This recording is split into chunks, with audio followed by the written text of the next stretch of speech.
Bonjour, mon nom c'est Edgar Sanson, je suis courtier immobilier et aujourd'hui j'ai le plaisir d'avoir comme invité Louis-Philippe Jean, spécialiste hypothécaire de la Banque de Montréal.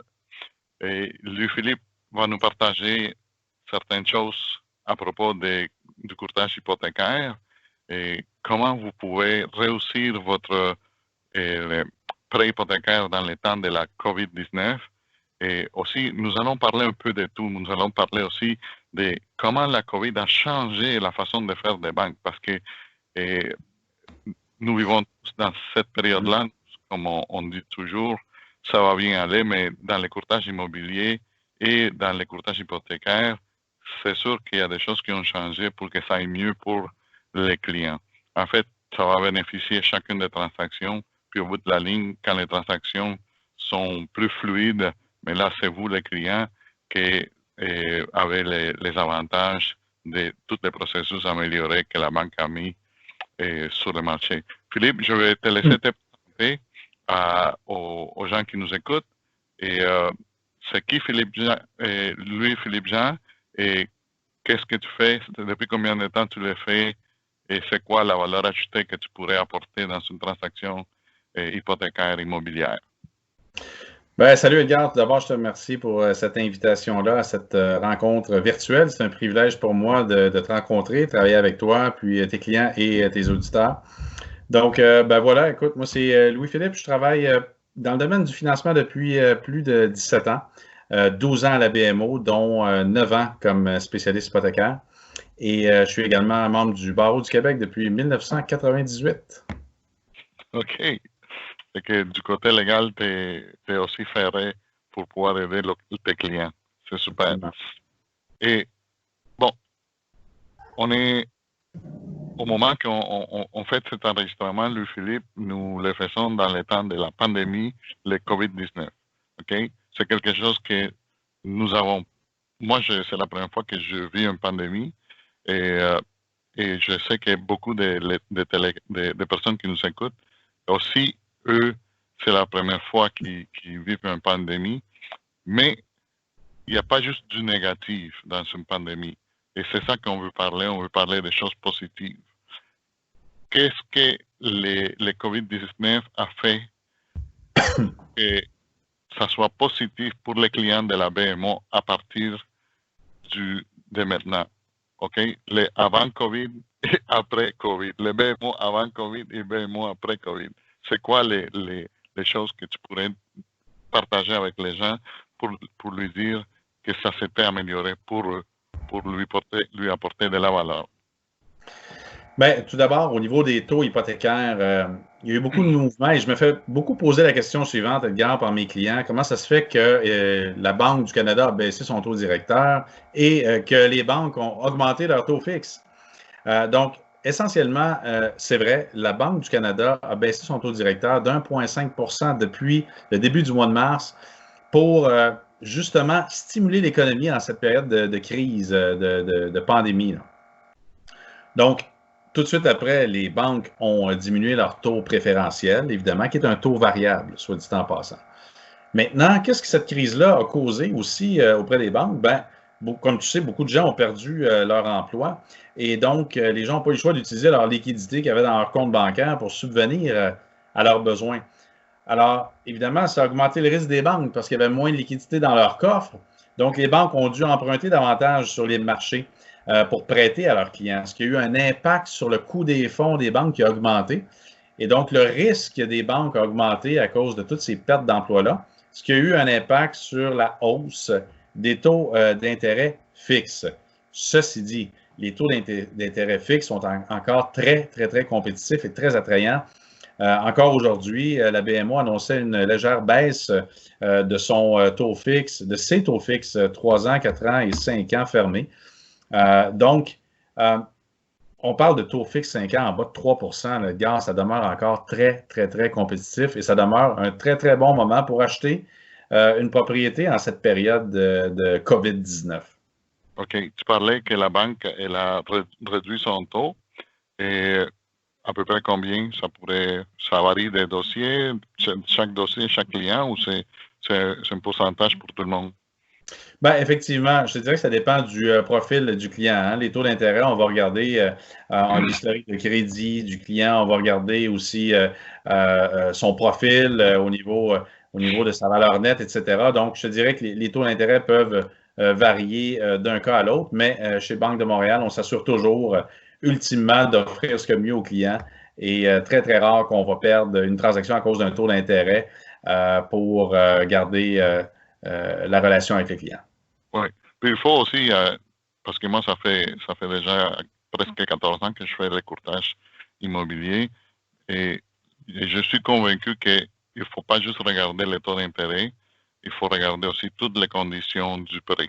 Parce que les taux d'intérêt, c'est un parti, mais il y a d'autres conditions comme le remboursement anticipé et toutes ces choses-là, et que je suis sûr que c'est des choses que tu vas parler avec les clients à un moment donné quand ils vont te rencontrer, puis qu'ils puissent voir aussi la valeur ajoutée que BMO a pour ces clients-là.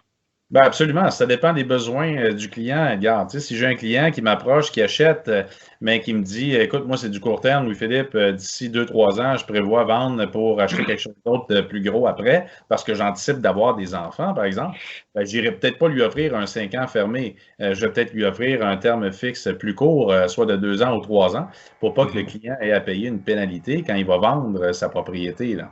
Alors, je te dirais que ça dépend, ça dépend. Oui, il y a des taux d'intérêt fixes, bien que la grande majorité des clients choisissent le fixe 5 ans, c'est peut-être pas nécessairement la bonne solution pour notre client en particulier, là. Absolument, absolument. Chaque client a des besoins spécifiques, comme tu viens de le dire. Et maintenant, au niveau de la procédure de financement, OK? Parce que il y a la procédure avant COVID, puis il y a la procédure après COVID. Avant COVID, les banques marchaient encore d'une façon traditionnelle et après COVID, les banques se sont ajustées. Peux-tu m'en parler un petit peu plus pour que les gens qui nous écoutent sachent que maintenant c'est possible de faire ça d'une façon plus rapide et plus sécuritaire aussi? Mais pas plus sécuritaire, mais plus rapide.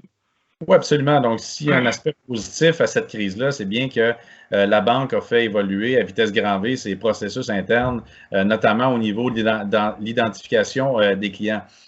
Donc, maintenant, on sait qu'avant la COVID, tous les clients devaient être identifiés en personne, en succursale. Donc, les clients devaient se déplacer, prendre rendez-vous, manquer du travail pour aller justement se faire identifier en succursale. Maintenant, depuis la COVID, la banque a modifié ses façons de procéder. Alors, tout est possible. Maintenant, on peut faire ça à distance.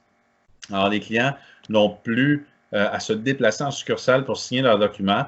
On peut tout simplement procéder par courriel au niveau de l'envoi des documents et les clients peuvent également procéder par signature électronique. Tout ça pour assurer la sécurité de nos employés et des clients en cette période de pandémie.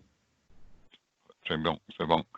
Et au niveau des approbations hypothécaires, est-ce que les délais sont plus courts, sont plus longs? Parce que, bon, vu qu'il y a des gens qui travaillent en télétravail, est-ce que ça a affecté? Les délais sont plus courts, sont plus longs? Comment quelqu'un peut s'attendre à avoir une préapprobation? Je dirais que les délais d'approbation sont plus courts en cette période de crise de COVID-19, tout simplement parce que, bon, le marché immobilier a ralenti un peu au cours des dernières semaines. Donc, les délais sont plus courts. Il y a moins de volume à notre service de crédit. Donc, les clients peuvent s'attendre à un délai d'à peu près 24 à 48 heures. Là. À partir du moment où j'ai tous les documents de mon côté, c'est très, très rapide. 24 à 48 heures, c'est vraiment le délai qu'on voit en ce moment. Ouais. Et moi, juste pour te parler un petit peu de mon expérience du côté du courtage immobilier, cette semaine, j'ai parlé avec un notaire, puis le notaire me disait, moi, je suis très occupé, pas à cause des transactions immobilières, mais à cause de toutes les successions qui sont en train de rentrer. Et moi, quand il m'a dit ça, j'étais surpris parce que je dis, wow, parce que tu sais, on s'attend pas à ça, mais c'est une nouvelle réalité. Okay? Parce que à cause que la COVID est en train de tuer des milliers de personnes par jour, mais à ce moment-là, tous ces gens-là qui ont un testament et tout ça, ça se ramasse chez les notaires. Et les notaires, ça va devenir à un moment donné, je pense, un petit goulot d'étranglement parce que il y a d'autres transactions qui se sont achetées de tout d'un coup, rapidement, chez les notaires. Fait que pour les personnes qui cherchent à acheter quelque chose d'ici le 31 juillet, moi je vous dirais qu'il faut le faire d'une façon très, très rapide parce que les notaires vont commencer à être occupés et ça va être difficile de aussi faire avancer le dossier, peut-être chez les notaires, mais de l'autre côté, inquiétez-vous pas parce que moi, dans mon réseau, j'en ai plusieurs notaires. S'il y en a un qui n'est pas disponible, on peut toujours vous rediriger à quelqu'un d'autre qui est capable de gérer un petit peu plus de volume. Mais c'est une nouvelle réalité aussi que nous sommes en train de vivre au niveau des notaires. Absolument. Puis si je peux me permettre, Edgar, dans ce contexte-là aussi, ce que je pourrais recommander à tes clients et à tes auditeurs qui ont un projet d'acheter une propriété au cours des prochains mois, c'est sans plus tarder d'obtenir leur pré-approbation hypothécaire. Ouais. Donc, de cette façon-là, les clients vont être prêts, les clients vont avoir rassemblé toute leur documentation et donc, on aura déjà prédéterminé, si on veut, le montant maximal d'emprunt auquel ils ont droit en fonction de leur situation financière. Et ça va faciliter le processus aussi au niveau de l'approbation hypothécaire finale si leur dossier a déjà été tout monté et qui est en règle dans le cadre de la préapprobation. Et aussi, ce qui arrive, c'est que les propriétés qu'il y a actuellement sur le marché, il y en a moins de propriétés qui rentrent sur le marché. Et qu'à ce moment-là, il faut avoir une préapprobation hypothécaire pour que quand on arrive, si on est plusieurs à faire une offre sur la même propriété, mais celui qui a la préapprobation hypothécaire, c'est celui qui a plus de chances de gagner aussi la propriété à cause qu'il a fait ses devoirs avant de faire la promesse d'achat. Absolument. Puis, je m'excuse de t'interrompre encore, mais je l'ai vécu encore cette semaine.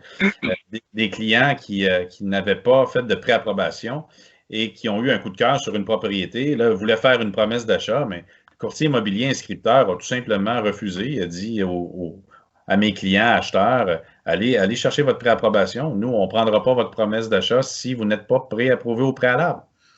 Et donc, les clients m'ont appelé en panique, on veut la propriété. Alors, c'est le genre de scénario stressant qu'on veut éviter quand on est sur le marché pour acheter une propriété. Donc, il faut vraiment faire l'inverse. Il faut appeler la banque, il faut m'appeler dans un premier temps pour que je puisse faire ce travail-là, pour que vous soyez prêts, dans le fond, quand le coup de cœur va se présenter à vos yeux et donc d'éviter ces délais additionnels-là. Oui. Puis moi, je vais te dire honnêtement, moi, je travaille exactement de cette façon-là. À chaque fois que j'ai un client acheteur, la première chose que je fais, c'est de le référer à une personne comme toi qui se spécialise dans le courtage hypothécaire, justement pour aller chercher cette préapprobation hypothécaire-là, parce que pour moi, c'est important que les clients que je représente aient tous ces outils dans son coffre d'outils au moment qu'on fait l'offre d'achat et qu'on ait le plus de chances possible pour gagner l'offre, parce que sinon, on risque de se retrouver comme le scénario que tu m'as donné des clients que tu viens juste de nous parler. Exact. Maintenant, Louis-Philippe, quelqu'un qui voudrait refinancer. OK? Parce que, bon, il y a des gens qui aujourd'hui disent, mais moi, je voulais vendre, mais là, je viens de changer mon fusil d'épaule. Au lieu de vendre, je vais garder la propriété et je vais continuer à garder ma maison, mais je veux refinancer et rénover. Oui. Est-ce qu'il y a des opportunités là pour quelqu'un? Oui, tout à fait. On a une promotion en ce moment, justement, à la Banque de Montréal jusqu'au 31 mai, où on peut faire une remise en espèces à nos clients qui aimeraient faire un refinancement ou transférer leur hypothèque chez BMO, par exemple. Bien, on peut leur offrir une remise en espèces qui correspond à approximativement un mois de paiement hypothécaire. Donc, pour te donner un exemple, Edgar, pour une hypothèque de 400 000, là, on pourrait remettre l'équivalent d'à peu près 0,5 du montant de l'hypothèque. Donc, dans ce cas-ci, dans cet exemple, on parle de 2 000 $. Bien, 2 000 $, c'est plus que les frais exigés pour mettre en place ce type de financement-là. Quand je parle des frais, là, je parle de frais de notaire, frais d'évaluation. Alors, si nous, on est en mesure de couvrir ces frais-là avec notre promotion actuelle, bien, les clients ont la possibilité là, de soit refinancer ou transférer chez BMO sans frais, possiblement à un taux plus bas que ce qu'ils ont actuellement. Mhm. Donc, je pense que c'est une bonne promotion là, que les clients pourraient bénéficier. Et ça, c'est jusqu'au 31 mai. Ouais. Fait que un conseil qu'on pourrait donner aux gens qui nous écoutent, c'est si vous vous retrouvez dans une période de refinancement où là, vous savez que vous devez renouveler votre hypothèque ou refinancer, et à ce moment-là, c'est toujours bon pour vous d'aller voir la BMO pour dire, ben, qu'est-ce que vous pouvez m'offrir et voilà qu'est-ce que j'ai à ma banque. Parce que normalement, quelqu'un qui est déjà client d'une banque, bon, c'est un client qui est déjà acquis, puis à ce moment-là, la banque, là où je suis, elle est moins agressive qu'une banque qui veut m'avoir comme un nouveau client. Parce qu'on appelle ça l'acquisition du client, en fait. Ben, absolument. Les institutions financières pourraient être un peu plus paresseuses, malheureusement, avec leurs propres clients quand un renouvellement hypothécaire arrive. Donc, moi, j'encourage tous les clients, quand leur renouvellement approche, de magasiner et puis de me contacter pour voir si vraiment l'offre de leur prêteur est la meilleure offre sur le marché. Et nous, en tant que démarcheurs hypothécaires, ben, notre façon de travailler, du moins la mienne, c'est d'être le plus agressif possible pour aller chercher ces nouveaux clients-là et donc faire bénéficier à ces clients-là, plus souvent qu'autrement, d'une économie de taux substantielle. Et en plus, à la BMO, on est la seule institution financière qui peut garantir un taux pendant 130 jours. La majorité des institutions financières peuvent garantir un taux 90 jours ou parfois 4 mois. Ben, nous, c'est 4 mois et 10 jours. Alors, si les clients veulent m'appeler 4 mois avant leur renouvellement hypothécaire pour vérifier quelles sont nos offres, ben, c'est quelque chose qu'on pourrait regarder ensemble et donc réserver leur taux et travailler leur dossier là, dans les 4 mois et 10 jours avant leur date de renouvellement. Mm-hmm. OK. Et Louis-Philippe Jean, si on fait un petit résumé de ce que nous avons parlé, on peut dire qu'il y a une remise d'argent pour un exemple, pour une hypothèque de 400 000 $, une remise d'argent de 2 000 $. Et de plus, c'est le financement, la préapprobation hypothécaire à l'intérieur de 24 à 48 heures. Et l'autre chose, c'est les personnes qui veulent refinancer peuvent aussi bénéficier d'un meilleur taux. Et aussi, il y a les préfinancements pour les gens qui veulent financer leur rénovation. C'est ça? Ben, au niveau de la rénovation, effectivement, on a deux produits qu'on peut offrir aux clients qui souhaiteraient faire des rénovations à leur propriété. La première option est le refinancement rénovation qu'on appelle. C'est un produit qu'on a à la BMO. Dans un premier temps, on fait évaluer la propriété pour déterminer la valeur marchande actuelle et la valeur future de la propriété une fois les rénovations complétées. Alors, c'est un prêt achat, refinancement, rénovation, où donc on va financer les rénovations avec des avances progressives. Et donc, c'est quelque chose qui peut se faire assurément, tout dépendamment de l'ampleur des travaux. Donc, ça, c'est la première solution. Sinon, si la propriété a quand même de l'équité, c'est-à-dire si le prêt hypothécaire est relativement bas, bien, ce qu'on peut offrir, c'est un simple refinancement avec une marge express valeur domiciliaire BMO. Ça, c'est un produit qui combine une portion hypothèque et une portion marge hypothécaire.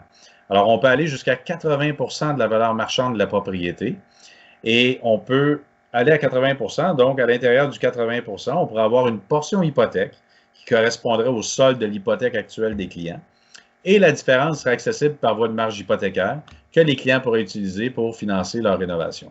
Donc, c'est deux produits qui sont à la disposition des clients et qui sont flexibles puis très adaptés à ce type de projet-là. OK. Et Louis-Philippe, premièrement, je voulais te remercier à mon nom puis au nom des gens qui nous écoutent d'avoir pris le temps de nous donner un peu de lumière aussi dans la façon que la BMO est en train de de servir ses clients, ses nouveaux clients aussi, ses clients actuels et ses nouveaux clients. Et je vais demander aux gens qui nous écoutent actuellement de nous donner sur YouTube un thumbs up, ça veut dire un petit main avec un doigt vers le haut, et pour nous dire comment vous appréciez la vidéo, aussi de souscrire, de vous abonner à la chaîne YouTube, et si vous regardez cette vidéo-là sur Facebook, donnez un like, et aussi vous abonner sur Facebook pour qu'à chaque fois qu'il y a une nouvelle vidéo, vous allez être informé directement. Vous avez juste mettre les notifications pour que vous puissiez avoir toutes les vidéos à venir. Et c'est des vidéos informatives, des capsules pour vous aider à prendre des décisions éclairées dans un marché incertain. Et la meilleure chose dans le marché que nous vivons actuellement, c'est d'avoir les informations nécessaires pour pouvoir prendre des décisions qui vont nous amener au bout de notre démarche. Et je vais aussi inviter à chaque personne qui a aimé la vidéo, que vous avez ressenti que cette vidéo-là vous a apporté quelque chose, de la partager avec les gens de votre famille, avec des amis ou des personnes au travail qui cherchent à acheter quelque chose d'ici le 31 juillet. Et la raison pour laquelle je vous dis d'acheter d'ici le 31 juillet, c'est parce que les transactions qui se font entre aujourd'hui, le 4 mai 2020 et le 31 juillet, pour le gouvernement, c'est considéré des transactions prioritaires. Et à ce moment-là, nous pouvons aller faire des visites physiques dans ces propriétés-là, mais il faut que votre date de déménagement soit avant le 31 juillet. Si ça c'est votre cas, je vous invite à me contacter et pour que je puisse vous donner une liste complète de propriétés avant dans le secteur que vous cherchez. Et Louis-Philippe aussi va pouvoir vous aider du côté hypothécaire. Et sans plus, je vous dis un grand merci. Merci pour le temps que vous avez pris de regarder la vidéo jusqu'à la fin. Et n'oubliez pas de nous contacter. Tous les liens sont ici en bas de la vidéo. Je te remercie beaucoup. Merci beaucoup de m'avoir invité, Edgar. C'est très, très apprécié. Puis, si les gens veulent communiquer avec moi aussi, c'est très facile de retrouver mes coordonnées sur les différents médias sociaux, notamment sur Facebook, sur LinkedIn, ou encore les gens peuvent aussi m'appeler directement au 514-336-4101. Ou sur mon cellulaire 514-246-6892 ou encore par courriel louisphilippe.jean@bmo.com. Donc, encore une fois, merci Edgar et puis au plaisir de retravailler avec toi, tes clients et tes auditeurs. Merci à toi Philippe et tous tes liens vont être en dessous aussi pour que les gens puissent te contacter. Merci beaucoup. Ciao. Bonne journée. Merci, bye.